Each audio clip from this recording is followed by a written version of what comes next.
क्या प्रश्न बेटा? बेबी कंसीव नहीं हो रहा है, मतलब 2 बेटियां हैं, एक बेटी की जायज है, दुकान के लिए जायज है। पढ़िए, बस थोड़ा सा जोर से बोल दीजिए बेटा, क्योंकि आपकी देवियाँ बोलते रहती हैं तो हमको सुनने में होता है। दिखाए पहले से ना, संतान प्राप्ति का प्रश्न है। ठीक है।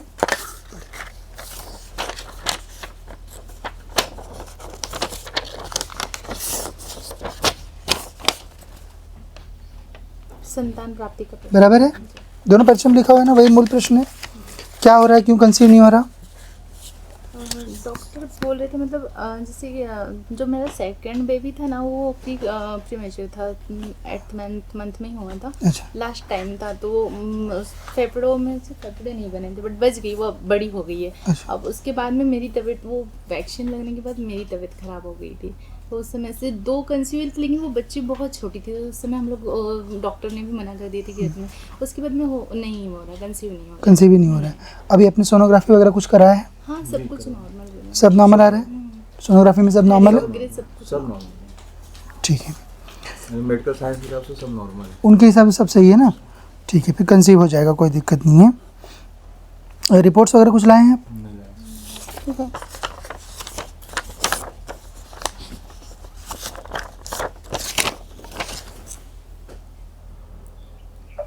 रिपोर्ट्स लेके नहीं आए हो आप, वो बात भी लिखी है, ठीक है। ठीक है, बच्चा कंसीव हो जाएगा। और कोई प्रश्न है आपका? दुकान के लिए शॉप है मेरी बिजनेस है, तो अभी हमने उसको ओपन किया, अभी थोड़ा सा अच्छा चलने लगती, फिर रुक जाती है इस टाइप से। अच्छा। और ऐसा हो कि वो दुकान पे ही डिपेंड है, मतलब दुकान ही सब कुछ है, तो वो ऐसा हो कि वो अच्छे से रेगुलर चले।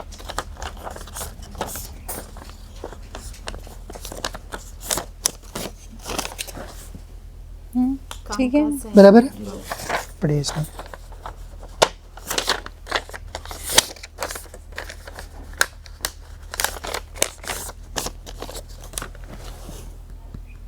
आर्थिक जी बराबर है ना?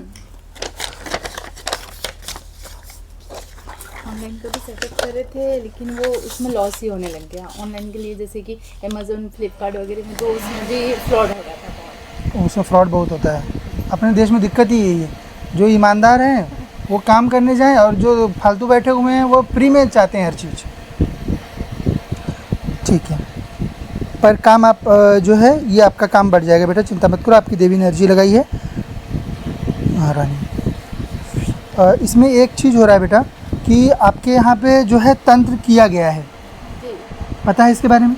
किसी पे शक है? स्त्री पे शक है?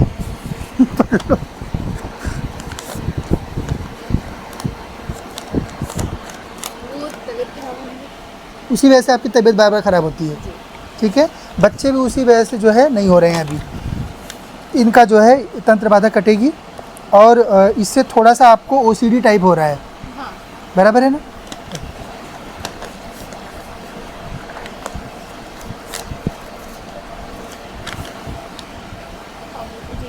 ठीक है, अभी कहाँ रहते हो आप लोग? अच्छा, वहाँ पे अपना घर है आपका? और ये तंत्र के कारण जो है ये अनायास में थोड़ा सा दूसरों से विवाद में भी आपको डालता है। जहाँ पे कोई चीज़ नहीं हो वहाँ पे भी विवाद में डाल रहा है ये, जो आपकी देवी बता रही हैं, ठीक है। घर में लास्ट मृत्यु कब हुई थी बेटा?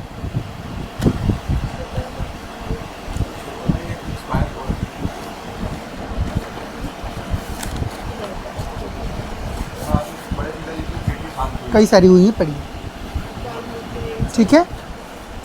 ये पर्चा जो रहता है ये आपको विश्वास दिलाने के लिए इस बात का रहता है कि जब हम ये बता रहे हैं तो जो आगे का बताएंगे वो भी आपका करके देंगे। जो शक्तियाँ ये चीज़ आपका लेके आती हैं, वही शक्तियाँ जब आप नियम करते हो तो आपके घर में सारा कल्याण रूप में भी सब करती हैं। और सब देवी महामाया की कृपा है। घर जाकर जो भी घर में छोटे मोटे देवता रखे होंगे उनको सबको ले आकर विसर्जित करना है, केवल देवी को रखना है, क्योंकि देवी के साथ में भोलेनाथ और चतुर्भुज भगवान श्री हरि सेवक के रूप में चलते हैं। तो इस ब्रह्मांड में कोई नहीं जो अपना कुछ भी बिगाड़ ले, उसके बाद बस देवी के पूर्ण शरणागत हो जाना है, ठीक है ना। सब बातें लिखी हुई थी ना, सब सही होगा।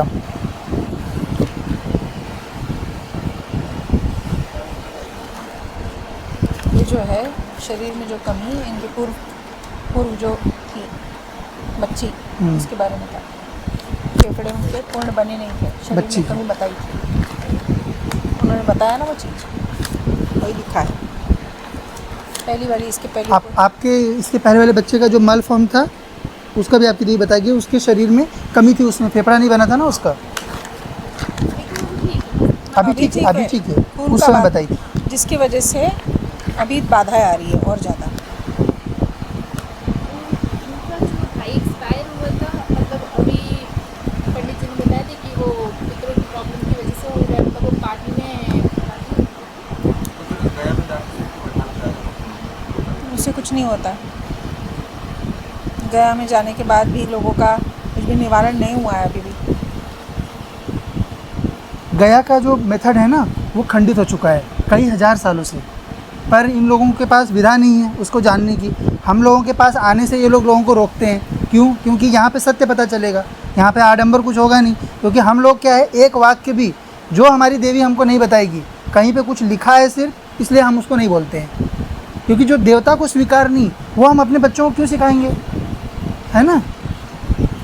तो गया में पितृमोक्ष नहीं होता है। पितृ के मोक्ष का एक ही विधान है, जब जन्मो यहाँ पर तो कर्म करो। कर्म खराब करके मरोगे, इस ब्रह्मांड में कोई नहीं है जो आपका मोक्ष करा सके। ऐसा कोई विधान नहीं है। कोई भी यज्ञ करा लो, कुछ भी करा लो, फिर उसके अब जैसे आप यहाँ पे जब हम आपको पितरों की मुक्ति कराते हैं तो हमारा क्या विधान है, जो आपके पितरों को बंधन किया जाता है, उसके बाद उनको पुनर्जन्म कराया जाता है। क्योंकि एक ही तरीका है, उसको जीव को मौका दो कि वो फिर से जन्म ले और अपना कर्म करे अच्छा। बाकी और कोई तरीका नहीं, सब आडंबर है अनायास का।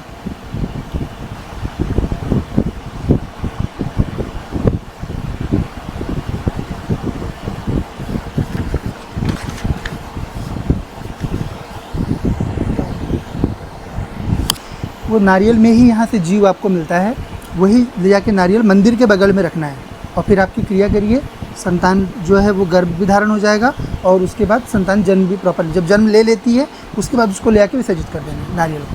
ठीक है, घर में केवल देवी को बिठा के पूजिए, काम धाम भी जो है आपका वो भी चल जाएगा। और जो मुझे यहाँ पे पता चला है कि आपका और भी काम भी और होना है और साथ में आपका घर भी होना है और एक, तो उसके हिसाब से आप रास्ता बनाइए अपना।